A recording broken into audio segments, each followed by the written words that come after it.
Hello. Hi. Hi, Ben. Hello. Ano ba? Buti na dalaw kayo. Tawag ko. Kala ko hindi na kayo darating ni Freddy eh. Kanina pa sila naghihintay. Di ba naman yun eh, may appointment tayo. Sorry ha, na-traffic kami ni Freddy eh.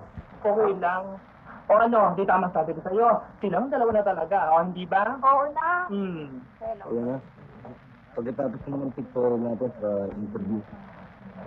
Busy ko naman tayo namin. Ha? Sige, pero hanggang 11 o'clock na tayo. Alam mo naman, baka mahuli tayo ng masyadong station. Nakaisipin niya, may ginawa tayo na kahit wala.